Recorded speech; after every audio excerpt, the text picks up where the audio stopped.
way. And I think a lot of us here on the team who've been here since the beginning have a real soft spot that we were sort of able to all take a look around and say, something's not quite right here. Let's muster up the courage and spearhead a new project. I feel like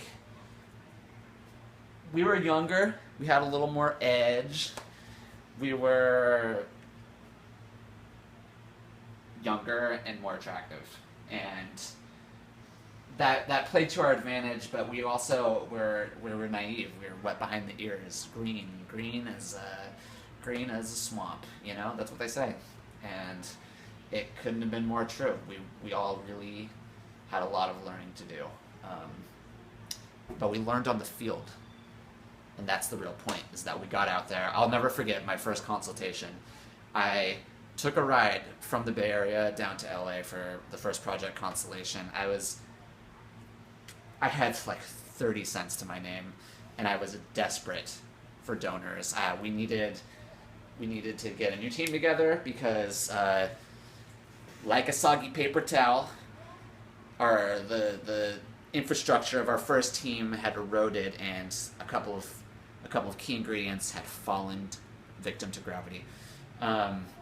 We thought, let's spitball here. How do we get around that? How do we fight gravity? How do we fight this downward incline that most young innovators suffer from? The early stages, myopic, let's not even try. No, we have to try. We have to make the project work. That was the overall gut feeling that we all had. And so I got in the car. I said, I'm gonna get a new team. I'm gonna get a new VC, a new VP, a new PV. I'm going to get the best IT guys that I can find. I'm gonna get the best TI women that the Valley has to offer.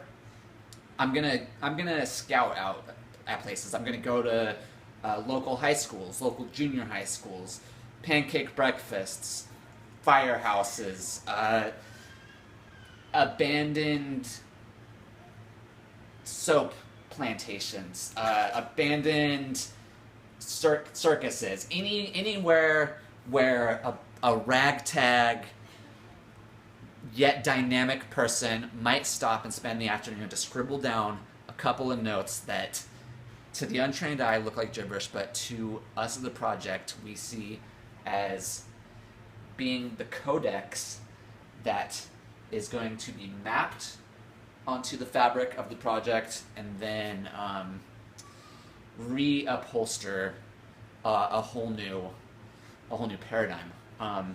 So anyways, that was my mission, and I could not have been more pumped up. I was just, I'm gonna get him, I'm going out there, yeah. I brushed my teeth, ate my little breakfast, and I got in the car, and I got a ride from this guy, Kurt. I'll never forget this guy.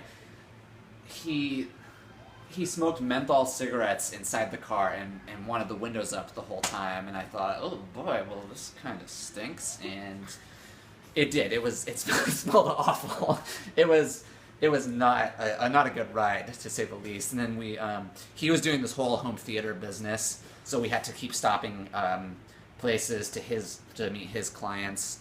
He always we'd stop at like Red Robin or Little Caesars, or like up and down the I-5. And when I say up and down, that was not a typo. We went down and then came back up. We're trying to get to Manhattan Beach, and then from Manhattan Beach I was going to take a bus to LA to find my team. But we just kept going back and forth. We were on the road for like 2 or 3 weeks just in this menthol cigarette van. And it was awful, but even through that, I stayed strong. I was a warrior.